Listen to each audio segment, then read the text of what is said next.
अस्सलाम वालेकुम। प्रोग्राम तफ्तीशी के साथ मैं हूं सलमान कुरैशी। नाजरीन, 6 साल कबल सायरा बीबी के घर में क़यामत टूट पड़ी।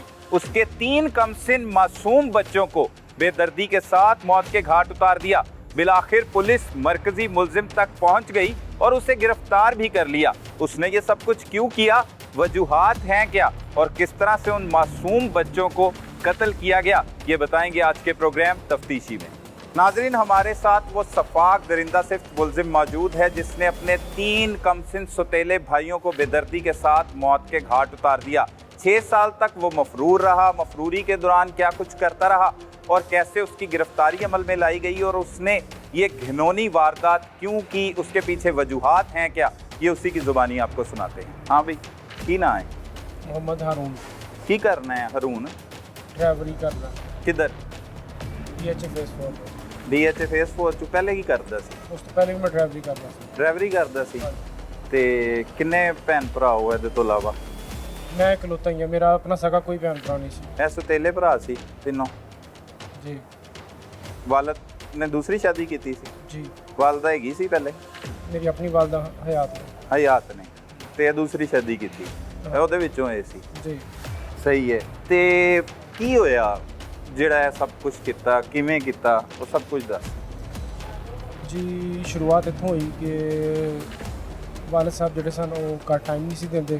ਅੱਛਾ, ਠੀਕ ਹੈ। ਮੈਂ ਸਿਆਲਕੋਟ ਸਿਵਲ ਹਸਪੀਟਲ ਜੌਬ ਕਰਨਾ ਸੀ, ਸਰਕਾਰੀ ਨੌਕਰੀ ਸੀ ਮੇਰੀ ਡਰਾਈਵਰ ਸੀ। ਉੱਚੀ ਥੋੜਾ ਜਿਹਾ ਬੋਲਣਾ। ਸਰ ਮਾਈਕ 'ਚ ਆਵਾਜ਼ ਆ ਰਹੀ ਹੈ। ਘਰ ਨਹੀਂ ਸੀ ਹੁੰਦਾ।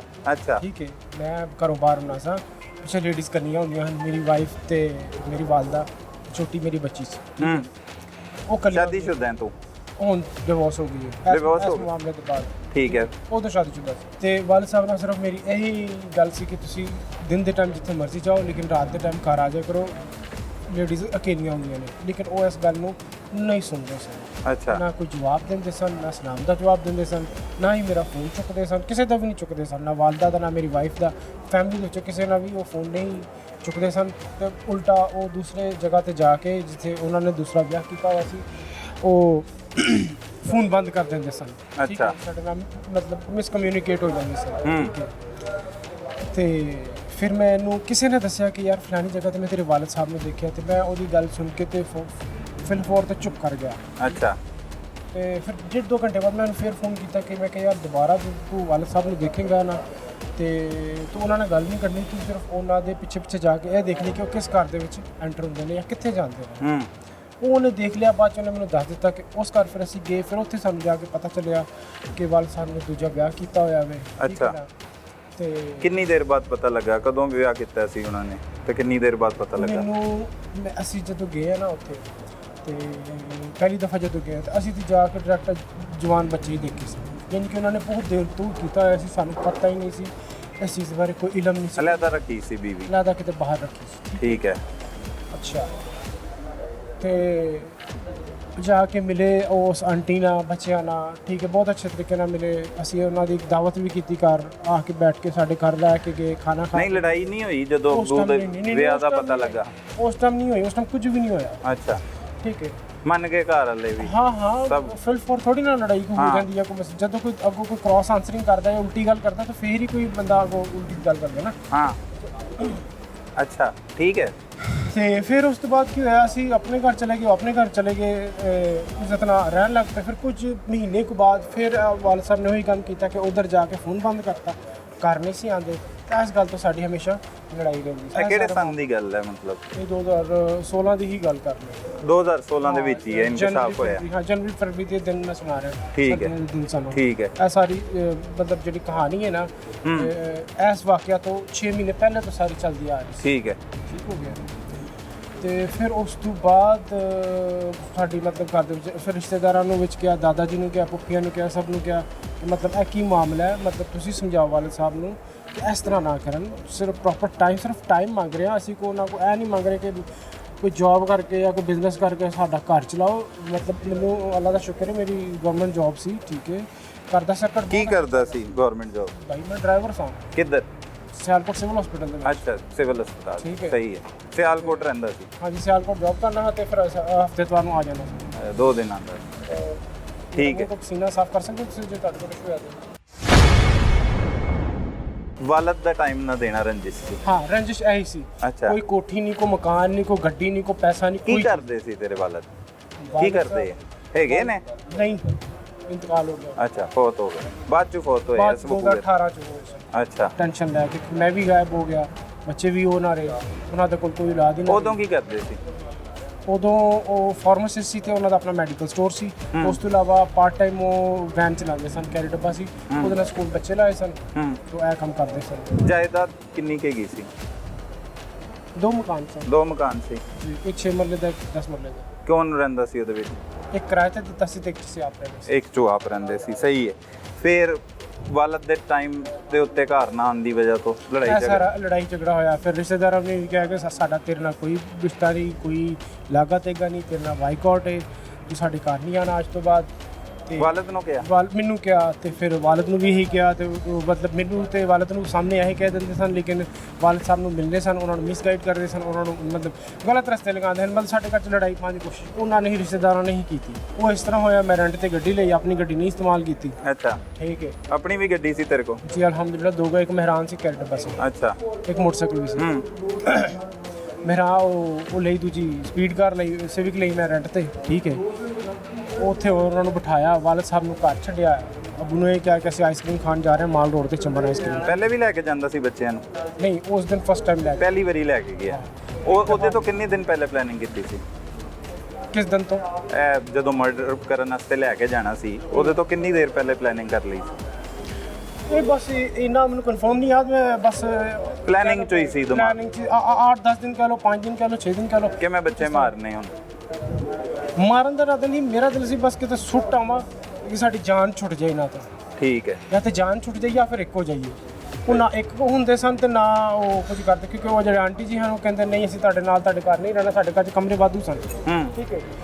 ਤੇ ਬੱਚਿਆਂ ਦਾ ਕੀ, ਉਹਨੇ ਕੋਈ ਖੁਰਾਕ ਹੀ ਖਾਣੀ ਹੈ ਨਾ, ਕੋਈ ਜਿੱਥੇ 6000 ਦਾ ਰਾਸ਼ਨ ਪਾਣੇ ਉੱਥੇ 10,000 ਦਾ ਪਾ ਲਾਂਗੇ। ਠੀਕ ਹੈ। ਉਹ ਕਿੰਨੀ ਕੁ ਖੁਰਾਕ ਖਾ ਲੈਣਗੇ? ਵੱਧ ਤੋਂ ਵੱਧ ਖਾਣਗੇ ਵੀ ਤਾਂ ਆਟਾ, ਸਾਲਨ, ਦਾਲ, ਰੋਟੀ ਜੋ ਵੀ ਘਰ 'ਚ ਪੱਕਦਾ। ਸਿਵਿਕ ਲੈ ਲਈ ਗੱਡੀ ਹੁਣ? ਰੈਂਟ ਤੇ ਲੈ ਲਈ ਸੀ। ਹਾਂ। ਫਿਰ ਕੁਝ ਨਹੀਂ, ਉਹ ਗੱਡੀ 'ਚ ਬਹਿ ਕੇ ਚਲੇ ਗਏ ਸਿਆਲਕੋਟ।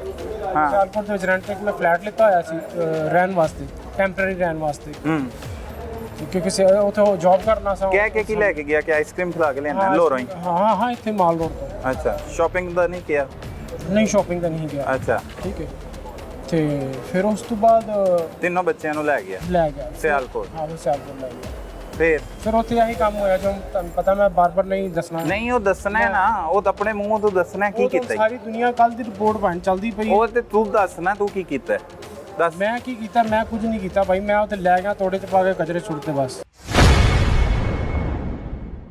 ਨਹੀਂ, ਪਹਿਲੇ ਕਿਵੇਂ ਕਤਲ ਕੀਤਾ? ਫਲੈਟ ਦੇ ਵਿੱਚ ਲੈ ਕੇ ਗਿਆ? ਕਤਲ ਨਹੀਂ ਕੀਤਾ ਜੀ, ਜ਼ਿੰਦਾ ਹੀ ਸੁੱਟਤੇ? ਹਾਂ, ਜ਼ਿੰਦਾ ਹੀ ਸੁੱਟ ਦਿੱਤੇ ਸਰ। ਮੂੰਹ ਤੇ ਟੇਪਾਂ ਲਾਈਆਂ? ਹਾਂਜੀ। ਉਹ ਸਾਰੀ ਤਫਸੀਲ ਦੱਸ, ਕੀ ਬਣਿਆ, ਕਿਵੇਂ ਬਣਿਆ? ਭਾਈ ਜਾਨ ਮੈਂ ਸਰ ਜੀ ਦੱਸ ਦਿੱਤਾ ਹੈ। ਹੁਣ ਫੇਰ ਦੱਸਣਾ?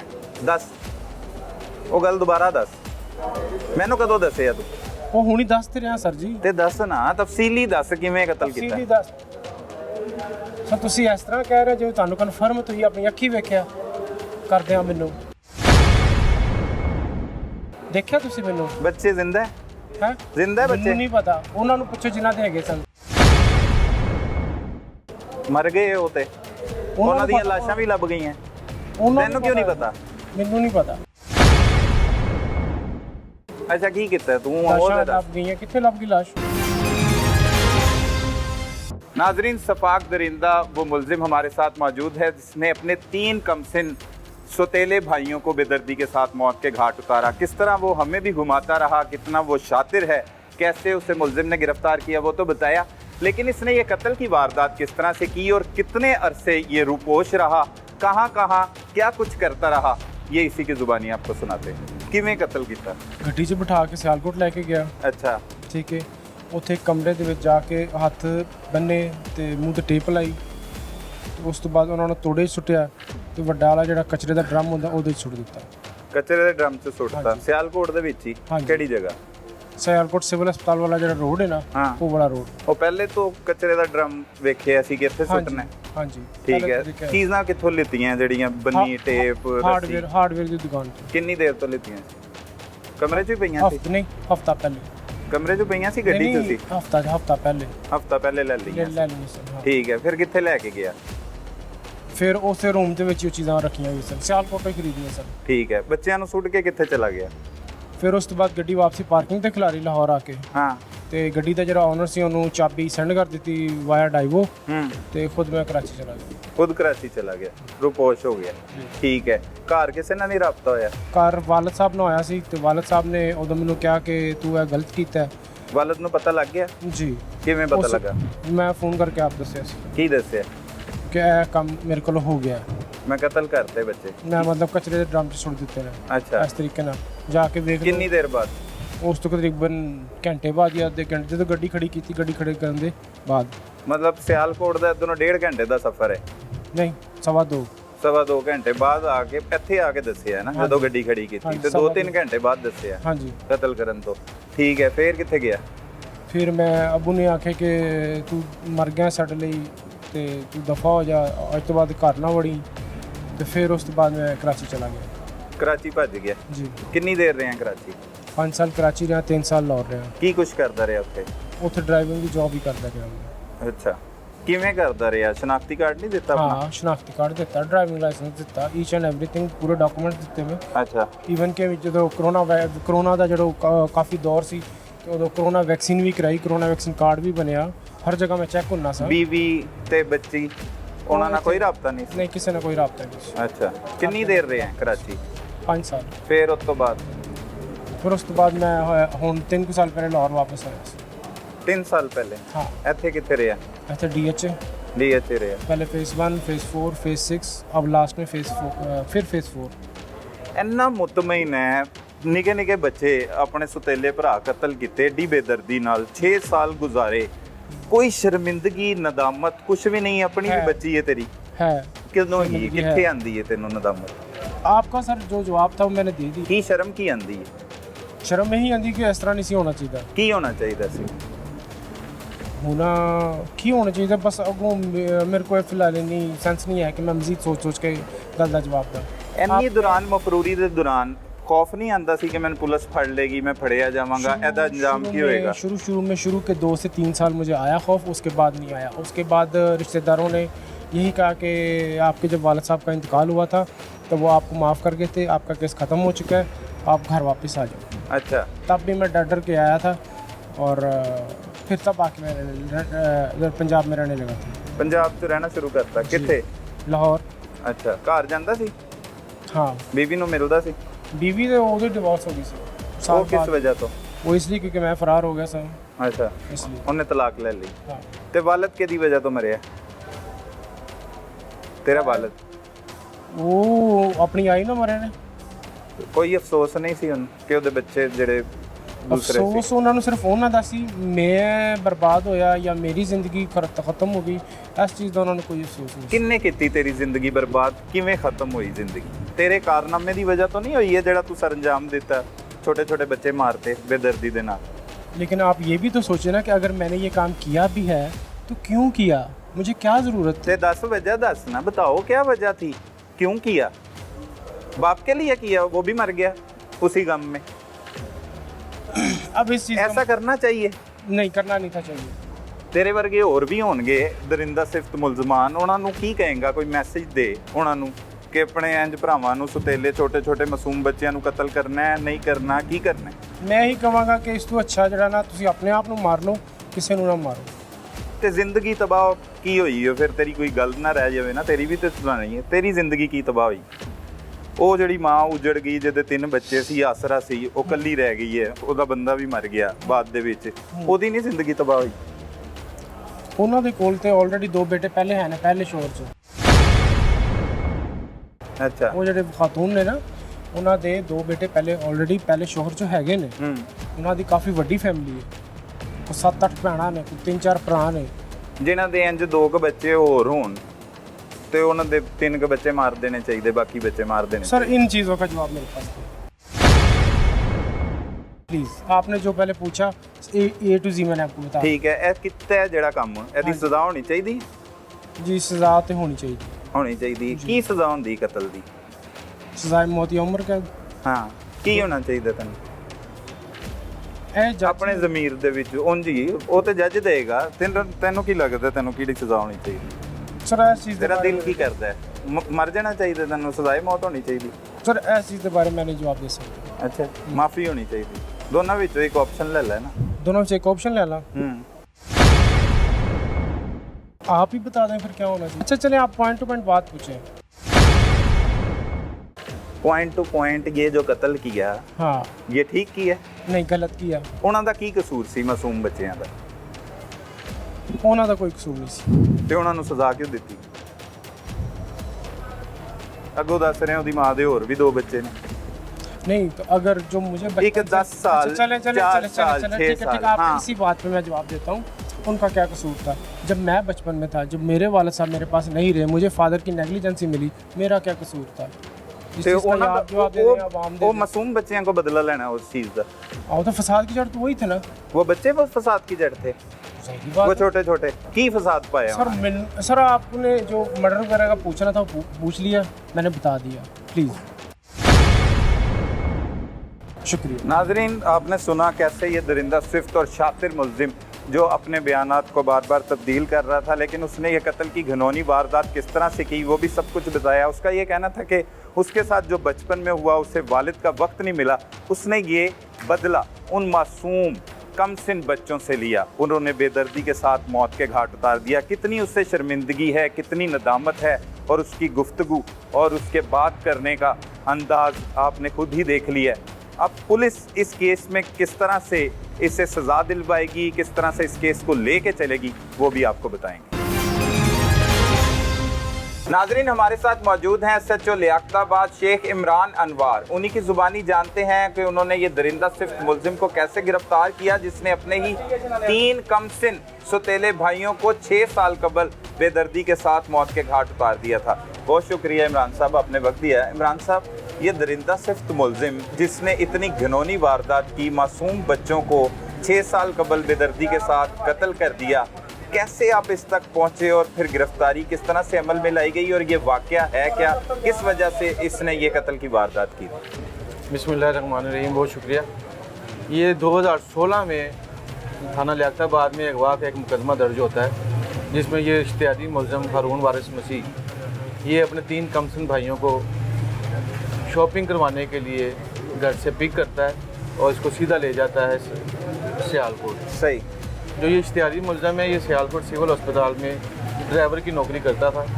ये सारा हफ्ता वहाँ पे रहता था, वीकेंड के लिए ये लाहौर आता था, इसलिए उसने उधर रहने के लिए सियालकोट में एक क्वार्टर ले रखा था किराए पे। ये बच्चों को सीधा इधर लाहौर से अगवा करके ये अपने क्वार्टर पे ले गया सियालकोट में, और सियालकोट में उसी कमरे के अंदर उन्हीं बच्चों के सामने इसने यके बाद दिखे उन मासूम कमसिन बच्चों को टेप चढ़ाकर मुंह पर हाथ पैर बांध कर बेदर्दी से एक एक करके कत्ल किया है। उसके बाद इनकी नाचों को बोरी में पैक करके कूड़ादान में इसने फेंक दिया है, वहीं पे सियालकोट में। अच्छा। वजह नाद ये है कि ये हारून मसीह का वालिद वारिस मसीह ने 2 शादियाँ की हुई थी। पहली माह में से ये हारून मसीह था जो जिस वक्त वक़ूआ हुआ तो इसकी उम्र उस वक्त 25 साल थी, जबकि वारिस मसीह की जो दूसरी बीवी थी उसमें से 3 लड़के थे, जिसकी एक की उम्र 10 साल, एक की 8 साल और 4 साल। उसको ये इनसिक्योरिटी फील हो रही थी कि ये सारी जायदाद के मेरे शराकतदार बन गए हैं और मेरे अपने भी अब शादी मेरी हो गई है, तो इसी सिक्योरिटी पे की जायदाद में शराकतदारी बढ़ गई है, मेरे हिस्से में क्या आएगा, यही वजह बनी इनके कत्ल की। ऐसा नहीं कि ये इसने एकदम सडन ये काम किया, इसने इसके लिए प्रॉपर मनसूबाबंदी की। अच्छा, प्लानिंग की थी? बिल्कुल प्लानिंग की इसने टेप खरीदी, रस्सियाँ खरीदी, बोरियाँ खरीदी, फिर इसने पूरा प्लान किया कि मैं बच्चों को कहाँ लेके जाऊँगा, फिर मैं इनको मौत के घाट उतारने के बाद इनको कूड़ादान में और कौन से कूड़ादान में कैसे फेंकूँगा। सही। तो ये तकरीबन शाम के वक्त इसने बच्चों को लाहौर से अगवा किया है। 12 साढ़े 12 बजे के करीब इसने ये घिनौना फेल सरंजाम दी है और तकरीबन 2 बजे के करीब इसने बच्चों को कूड़ादान में फेंक के फरार हो गया। उसके बाद इसने यहाँ पर एक रेंट की गाड़ी ली थी जिसके अंदर बच्चों को इसने शिफ्ट किया इस्लामाबाद। सही है। अच्छा इमरान साहब, ये बात तो यहाँ पे अगवा का मुकदमा दर्ज था, तो वो अगवा का ही मुकदमा रहा। कब पता लगा, ये गिरफ्तारी के बाद सामने आई सूरत हाल के इसने कत्ल कर दिया, या उससे पहले ही पता लग गया था कि इसने ये कत्ल की वारदात कर चुका है? जी बिल्कुल, ये पुलिस को उसी वक्त पता चल गया था जब ये अगवा की वारदात, जब तफ्तीश शुरू हुई। तो इस तरह जब सियालकोट में कूड़ेदान में से बच्चों की लाशें बरामद हुई। अच्छा, तो तीनों उधर बच्चों की लाशें बरामद हो गई थी उसमें जी तीनों की तदफीन वगैरह, क्योंकि लाशें काफ़ी ज़्यादा गल सड़ गई थी। तो उधर की मुकामी पुलिस ने भी 302 का मुकदमा दर्ज किया। अच्छा, उधर जहाँ से जब मिली तलाश शुरू हुई इन बच्चों की कि कौन वारिस है, तो फिर ट्रेस होते हुए वो लियाकताबाद से ट्रेस हुए कि ये वही बच्चे हैं जो लियाकताबाद से अगवा हुए थे। ठीक है। तो लिहाजा जो उधर 302 का मुकदमा था वो खारिज हो गया, और यहाँ पे अगवा के मुकदमे में ये 302 की दफ़ा जो है वो ऐड हो गई। अच्छा, वो पहले ही ऐड हो चुकी? जी पहले ही ऐड हो चुकी थी। ठीक है। फिर ये मुसलसल मफरूर था? जी अगवा जब इसने सारा बच्चों की लाश कूड़ेदान में फेंक दी, तो ये सीधा लाहौर वापस आया और रेंट की गाड़ी इत्तेफाक अस्पताल की पार्किंग में खड़ी करके वापस अपनी फुप्पो के घर रावलपिंडी चला गया। और रेंट वाले को उसने फ़ोन करके कहा कि मैं गाड़ियों की चाबी आपको बजरिया TCS भिजवा दूँगा। उसके बाद ये रावलपिंडी से भी फ़रार हो गया। उसके बाद ये कराची चला गया। कराची चला गया। कराची में जाके इसने अपना मोबाइल, सिमें, अपना ID कार्ड, ये मोबाइल वगैरह सारा इसने तोड़ दिया, सिमें फेंक दी, और ID कार्ड जो है अपना इसने कहीं भी इस्तेमाल नहीं किया किसी भी मुलाजमत हासिल करने में। अच्छा। कहीं इसने सिक्योरिटी गार्ड की नौकरी की, कहीं इसने ड्राइवरी की नौकरी की, कहीं इसने ट्रक वगैरह चलाए। इस तरह ये गुमनामी की ज़िंदगी बसर करने लगा। अपने घर वाले से, अपनी बीवी से या अपनी माँ से इसने रब्ता करना होता था तो ये PCO का इस्तेमाल करता था। अच्छा। ये दूर जगह जाके PCO इस्तेमाल करता था और वहाँ से फिर गायब हो जाता था। ठीक है। कराची में भी इसके ऊपर रेड्स हुई, गुजरांवाला, रावलपिंडी और सियालकोट, इन चारों जगह पे रेड हुई। रूह पोश रहा है। लेकिन ये शातिर होने के, सफाकत होने के साथ साथ ये इंतहाई शातिर है भी, और ये कोई कामयाबी नहीं मिल सकी। अच्छा, ये शादीशुदा था? ये शादीशुदा। इसके भी बच्चे हैं? इसकी एक बेटी है। अच्छा, बेटी, सही है। तो जब मैं इधर बतौर SHO लियाकताबाद तैनात हुआ तो मुझे स्पेशल, क्योंकि ये इतना घिनौना एक जुर्म इसने किया हुआ सर अंजाम दिया है कि मासूम बच्चों को इसने जिस बेदर्दी के साथ कत्ल किया, तो इसकी ग्रेविटी को भांपते हुए, इंटेंसिटी को भांपते हुए जनाब SP साहब माल्टन और ASP साहब माल्टन ने स्पेशल टास्क दिया कि आप इसके ऊपर काम करें और इसमें कोई हमें रिजल्ट्स दें। तो मैं और मेरी टीम ने, हमने तकरीबन 3-3.5 माह इसके ऊपर काम किया मुसलसल। अच्छा, कहाँ से शुरू किया आपने वर्क? क्योंकि 6 साल पुराना ये केस था और इतना संगीन केस था और वो पुलिस के हाथ भी नहीं आ रहा था, तो स्टार्ट कहाँ से किया? जी आपका बड़ा अच्छा सवाल है। जब 2016 का वकूआ था, नाम इधर कोई बंदा तैनात था इतना पुराना, तो हमने बिल्कुल बेसिक से स्टार्ट किया। शुरू से हमने स्टार्ट किया, और सबसे पहले जो मुद्दई मुकदमा है उससे रब्ता करने की कोशिश की, तो पता चला कि मुद्दई मुकदमा जो है वो 2019 में वफात पा चुका है। मुद्दई मुकदमा फोत हो चुका है 2019 में। फिर केस फाइल पड़ी तो पता चला कि जो अब उसकी जो दूसरी वाइफ है सायरा बीबी, ये मुद्दई मुकदमा है। पहले मुद्दई कौन था इमरान साहब? पहले मुद्दई मुकदमा वारिस मसीह था, जो इन 3 बच्चों का बाप था। ठीक है। तो वो पता लगा कि वो 2019 में वफात पा चुका है। सही है। तो केस फाइल के मुताबिक केस फाइल जब स्टडी की तो पता चला कि जो सायरा बीबी है, बच्चों की माँ है, वो मुद्दई मुकदमा बनी है। ठीक है। तो फिर वो सायरा बीबी के साथ रब्ता किया गया। सायरा बीबी जहानाबाद में किराए के मकान में एक कसम पुरसी की ज़िंदगी गुजार रही है। अच्छा। उसकी पूरी दुनिया ही उजड़ चुकी है। अगर उस वक्त इसके बच्चे ज़िंदा होते तो शायद वो किसी और हालात में होती। बरकैफ उसके साथ रब्ता किया गया, उसके साथ मुलाकातें की गई। मुद्दई मुकदमा के बाद खुद जाके मिले हम, चूँकि जो दूसरी पार्टी के रिश्तेदार थे वो भी जहानाबाद के ही रिहायशी थे। ठीक है। जो मुलजिम क्योंकि वो एक बरादरी थी, एक ही बरादरी, और ये ख़ानदान से बाहर शादी हुई थी। और ये सारा वकूआ होने के बाद एक बड़ी इंटरेस्टिंग चीज़ ये हुई कि उसकी पहली बीवी की जो बरादरी थी उसने सेकंड वाइफ के साथ बिल्कुल सोशल बाइकआउट कर दिया। अच्छा। जब तक 2019 तक जो वालिद जिंदा था तो कुछ ना कुछ वो मुलजिम के बारे में पता जोई करता रहता था खुद से भी। सही। लेकिन जब उसका शोर फोत हो गया तो फिर वो बिल्कुल बाइकआउट हो गई। उसको नहीं पता कि मुलजिम किधर है, किस साल में है। उसके साथ पूरी बरादरी ने सोशल बाइकआउट कर दिया। अच्छा, उससे कोई नहीं मिलता जुलता? कोई नहीं मिलता जुलता था ना। उसको किसी ने बताते थे कि वो जो आपका मुलजिम है या उसकी माँ है, उसकी माँ भी ज़िंदा है, वो किस हालात में है, उसने कहाँ पे रह रही है, उसको कुछ नहीं पता था। तो जब उनसे जाके मिले, उनके घर पे जाके मिले हम, क्योंकि वो इलाका एक था, किसी को शक ना हो, तो फिर हम दूसरे ड्रेस में, सिविल ड्रेस में जाके मिलते थे, उनसे बात करते थे। तो ये मुलाकात का सिलसिला भी उनसे जारी रहा। उनको भी एहसास हुआ कि पुलिस आ रही है, कुछ ना कुछ काम हो रहा है। काम हो रहा है। इमरान साहब, किस तरह से कत्ल की वारदात इसने की जो इतराफ़ करता है ये? जी, इतराफ़ करता है कि मैं शाम के वक्त इसने बच्चों को घर से पिक किया कि पैनोरामा चलते हैं शॉपिंग करने के लिए। लाहौर में? लाहौर पैनोरामा। रेंट की इसने कार ली थी, उसमें ने तीनों बच्चों को बिठाया और सीधा अपने सियालकोट क्वार्टर में ले गया। उस क्वार्टर के अंदर इसने सबसे पहले जो 10 साल का बच्चा था, बड़ा अरमान, अच्छा, उसको इसने सबसे पहले मौत के घाट उतारा।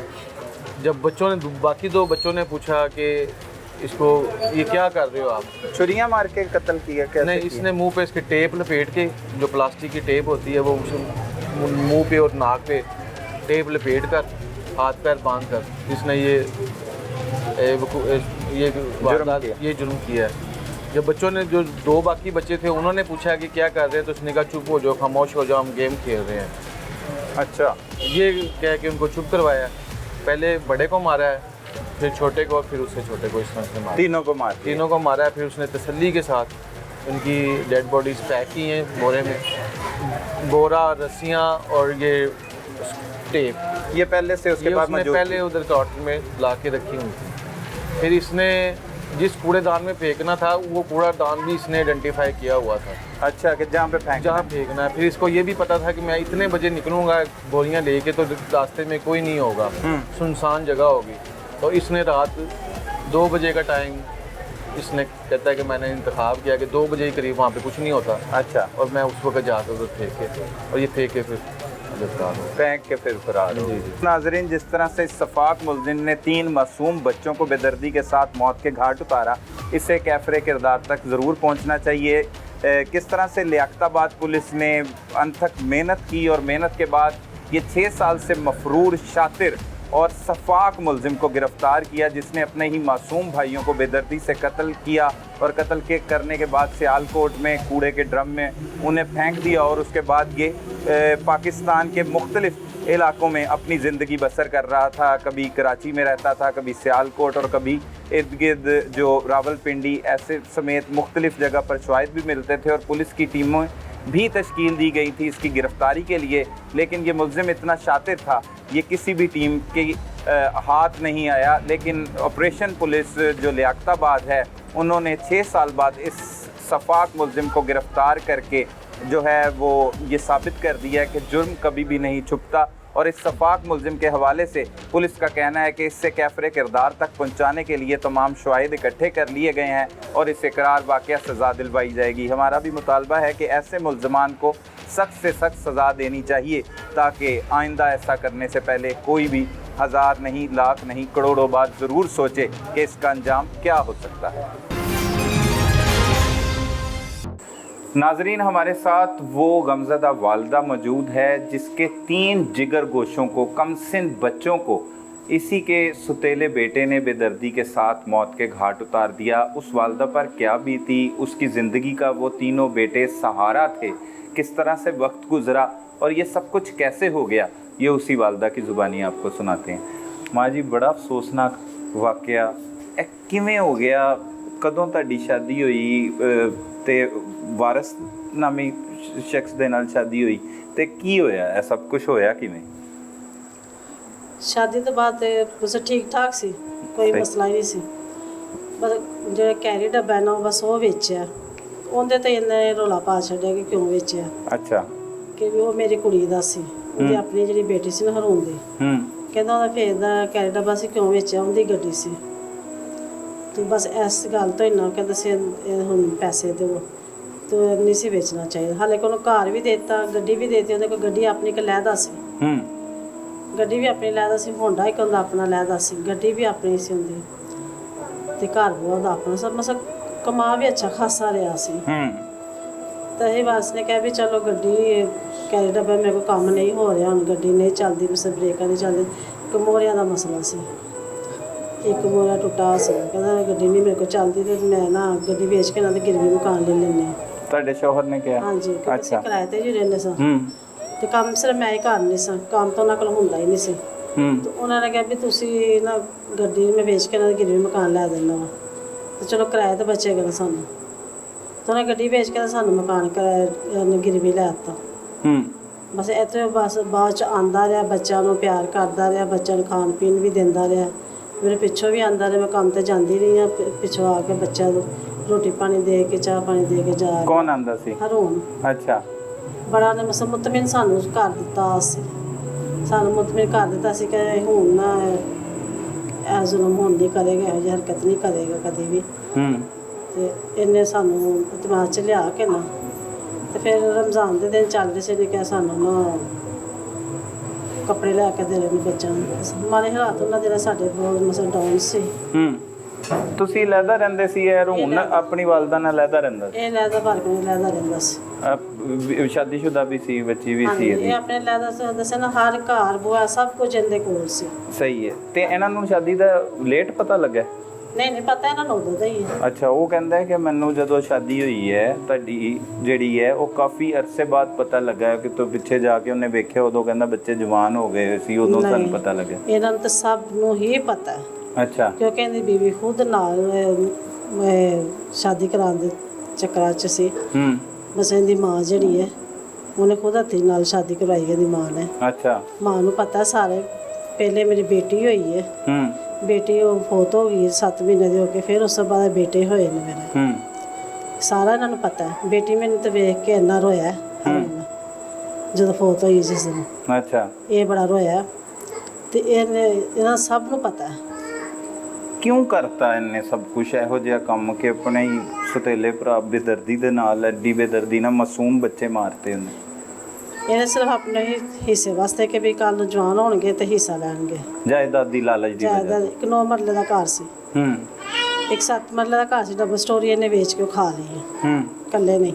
ਹੂੰ ਤੇ ਦੂਸਰਾ ਘਰ ਸੀ ਉਹ ਵੀ ਅਸੀਂ ਦੇ ਦਿੱਤਾ ਸੀ। ਅਸੀਂ ਕਿ ਸਾਨੂੰ ਇਸ ਚੀਜ਼ ਦਾ ਲਾਲਚ ਨਹੀਂ ਗਾ, ਕਿਉਂਕਿ ਮੇਰੇ ਬੱਚੇ ਖੁਦ ਇਸ ਤਰੀਕੇ ਦੇ ਮੈਂ ਉਹਨਾਂ ਦੀ ਪਰਵਰਿਸ਼ ਕਰ ਰਹੀ ਸੀ ਨਾ ਕਿ ਮਾਨਤ ਖਿਆਨਤ ਤੇ ਜਾਂ ਲਾਲਚੀ। ਹੂੰ ਉਹ ਖੁਦ ਮੇਰਾ ਬੱਚਾ ਕਹਿੰਦਾ ਹੁੰਦਾ ਸੀ ਜਿਹੜਾ ਵੱਡਾ 11 ਸਾਲ ਦਾ, ਮਾਮਾ ਮੈਂ 10ਵੀਂ ਪਾਸ ਕਰਕੇ ਨਾ। ਕੀ ਨਾਮ ਸੀ ਬੱਚੇ ਦਾ? ਅਰਮਾਨ। ਅਰਮਾਨ। ਮਾਮਾ ਮੈਂ 10ਵੀਂ ਪਾਸ ਕਰਕੇ ਨਾ ਤੇ ਮੈਂ ਨਾ ਜੋਬ ਕਰਾਂਗਾ ਤੇ ਮੈਂ ਤੁਹਾਨੂੰ ਵੀ ਕੰਮ ਨਹੀਂ ਕਰਨ ਦਾਂਗਾ ਤੇ ਮੈਂ ਖੁਦ ਪੈਸੇ ਕਮਾ ਕੇ ਲਿਆਵਾਂਗਾ। ਅੱਛਾ। ਕਿੰਨਵੀਂ ਕਲਾਸ 'ਚ ਪੜ੍ਹਦਾ ਸੀ ਉਦੋਂ? ਉਹ ਹੈ ਚੌਥੀ 'ਚ ਸੀ ਤੇ ਮੈਂ ਉਹਦੀ ਤੀਸਰੀ ਡਬਲ ਕਰਵਾ ਰਹੀ ਸੀ। ਮੈਂ ਕਿਹਾ ਤੂੰ ਡਬਲ ਤੀਸਰੀ ਕਰ। ਸਹੀ। ਪਹਿਲੇ ਜਾਂਦੇ ਸੀ ਇੱਥੇ ਗੁਲਕੈਂਡਰ ਸਕੂਲ, ਜੀ। ਇੱਥੇ ਜੁਨਾਬਾਦ 'ਚ। ਹੂੰ ਫਿਰ ਇਹਨਾਂ ਨੂੰ ਬਸ ਨਹੀਂ ਮੇਰੇ ਕੋਲ ਫੀਸ ਦਿੱਤੀ ਜਾਂਦੀ ਸੀ ਨਾ, ਹੂੰ ਤੇ ਮੈਂ ਫਿਰ ਇਹਨਾਂ ਨੂੰ ਗਵਰਨਮੈਂਟ ਸਕੂਲ 'ਚ ਪਾਤਾ ਸੀ ਦੁਲਮਾ 'ਚ। ਅੱਛਾ। ਤਿੰਨੇ ਭਾਈ ਜਾਂਦੇ ਸੀ, ਤਿੰਨੋਂ ਜਾਂਦੇ ਸੀ? ਤਿੰਨੇ ਸਕੂਲ ਜਾਂਦੇ ਤਿੰਨੋਂ ਸੀ। ਬੱਚੇ। ਇੱਕ 4 ਸਾਲ ਦਾ ਸੀ, ਹਾਂਜੀ, 4 ਇੱਕ ਸਾਲ ਦਾ। 8 ਸਾਲ ਦਾ ਸੀ ਔਰ ਇੱਕ 10 ਸਾਲ ਦਾ। ਹਾਂਜੀ, ਤਿੰਨੋਂ ਤਿੰਨੇ ਸਕੂਲ ਜਾ ਰਹੇ ਸੀ। ਕੋਈ ਬੱਚਿਆਂ ਦੀ ਯਾਦਾਂ, ਬੱਚੇ ਕਿਵੇਂ ਤੁਹਾਡੇ ਨਾਲ ਮਤਲਬ ਟਾਈਮ ਗੁਜ਼ਰਿਆ? ਬੱਚਾ ਮੇਰੇ ਤੇ ਵਕਤ ਜਿੰਨੀ ਦੇਰ ਤੱਕ ਰਹੇ ਨੇ ਨਾ ਵਕਤ ਅੱਛਾ ਗੁਜ਼ਰਿਆ ਨਾ। ਮੇਰੇ ਬੱਚਿਆਂ ਨੇ ਕਦੇ ਮੈਨੂੰ ਪਰੇਸ਼ਾਨ ਕੀਤਾ। 1 ਰੁਪਈਆ ਵੀ ਜਿਹੜਾ ਲੈਣਾ ਹੁੰਦਾ ਨਾ ਚੀਜ਼, ਉਹਦੇ ਤੋਂ ਵੀ ਨਹੀਂ ਕਦੇ ਪਰੇਸ਼ਾਨ ਕੀਤਾ। ਰੋਟੀ ਤੋਂ ਵੀ ਕਦੀ ਪਰੇਸ਼ਾਨ ਨਹੀਂ ਕੀਤਾ। ਭੁੱਖੇ ਵੀ ਸਵਾਏ ਨਾ, ਭੁੱਖੇ ਸੁੱਤੇ ਨੇ, ਕਦੀ ਪਰੇਸ਼ਾਨ ਨਹੀਂ ਕੀਤਾ। ਅਗਰ ਜੇ ਮੈਂ ਛੋਟਾ ਬੱਚਾ 5 ਰੁਪਈਏ ਵੀ ਮੰਗਦਾ ਸੀ ना तो कहता से बड़ा कहता है यार तू आपको समझ नहीं आ रही, मामा के पास होते तो दे देती, तो क्यों मांग रहा मामा से पैसे, ना मामा को तंग कर। इस तरह मेरे बच्चे से तो मैं उस वक्त ਨੂੰ ਕੰਮ ਤੇ ਗਈ ਸੀ ਨਾ, ਮੈਨੂੰ ਪਿੱਛੇ ਇਹਨਾਂ ਨੂੰ ਤੰਗ ਕੀਤਾ। छोटे ने कहा मामा भाई ना दरवाजे से झूले ले रहा था और ऊपर चढ़ के ना ऊपर दीवार क्या वो कहते हैं पुराने ज़माने में बर्तनों वाले जो फटी बनी होती है, कहना अंदर तो चढ़ के ना जंप लगा रहा है भाई।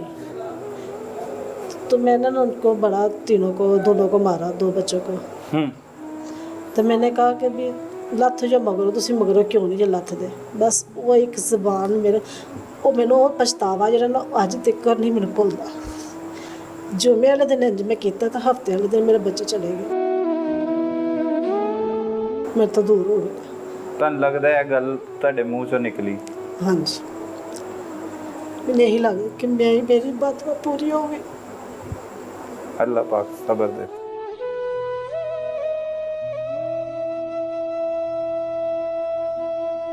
ਉਹਨੂੰ ਜ਼ਰਾ ਤਰਸ ਨਹੀਂ ਆਇਆ, ਉਹਨੇ ਏਡੇ ਛੋਟੇ ਛੋਟੇ ਮਾਸੂਮ ਜਿਹੇ ਬੱਚੇ ਮਾਰ ਦਿੱਤੇ? ਤੁਹਾਨੂੰ ਲੱਗਦਾ ਸੀ ਕਿ ਇਹੀ ਤੁਹਾਡੇ ਬੱਚਿਆਂ ਨੂੰ ਕਤਲ ਕਰ ਦੇਗਾ?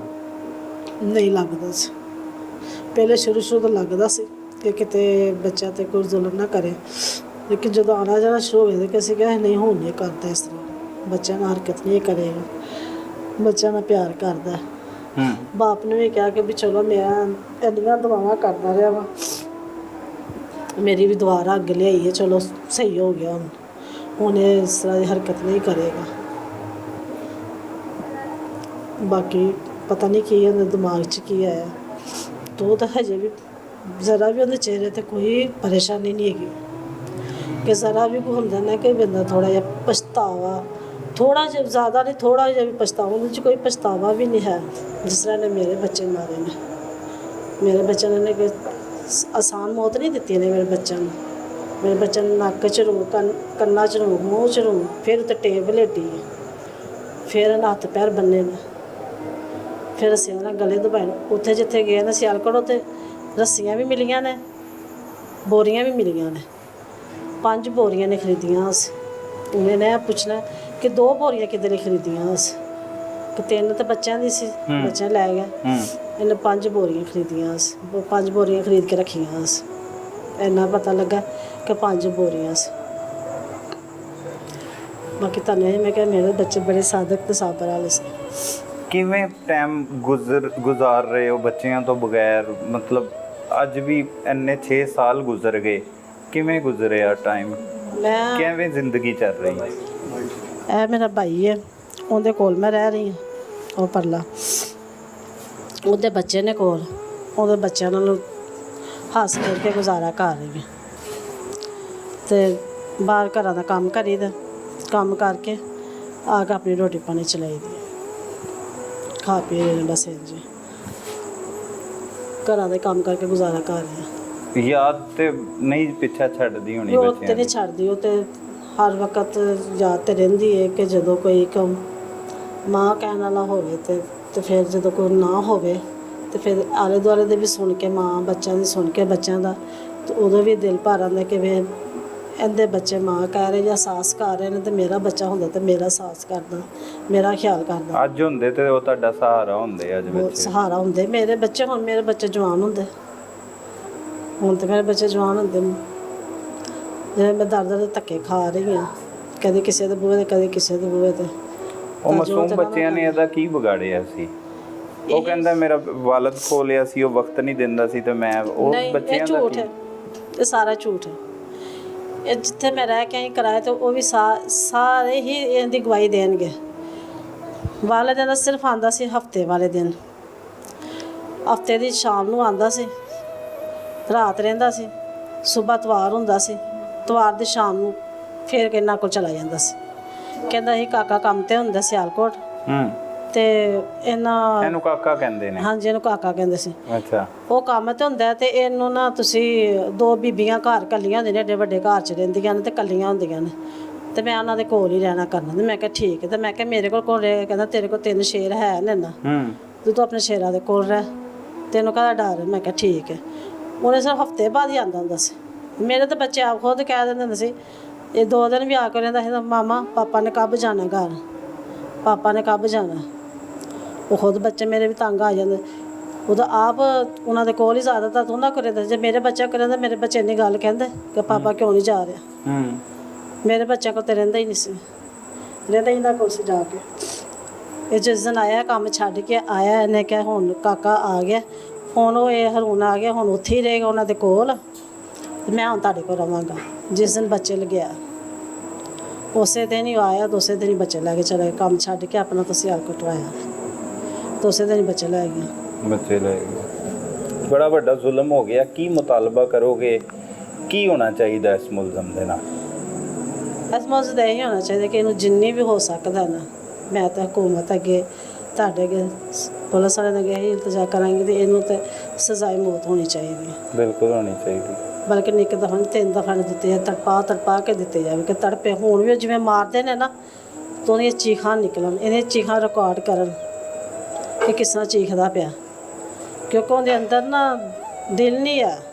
नाजरीन, हसद और लालच इंसान से उसकी इंसानियत छीनकर उसे दरिंदा बना देती है। जिस तरह से इस केस में भी हुआ कि एक दरिंदा सिफ्त मुलजिम ने अपने 3 सौतेले मासूम भाइयों को बेदर्दी के साथ मौत के घाट उतार दिया। लिहाजा हम सबको चाहिए कि अपने बच्चों पर साया बनकर रहें, उन्हें चंद लम्हों के लिए भी किसी के हवाले ना करें ताकि ऐसे भयानक नताइज का सामना न करना पड़ सके। अपने इर्द गिर्द होने वाले जुर्म को फौरी 15 पर रिपोर्ट कीजिए।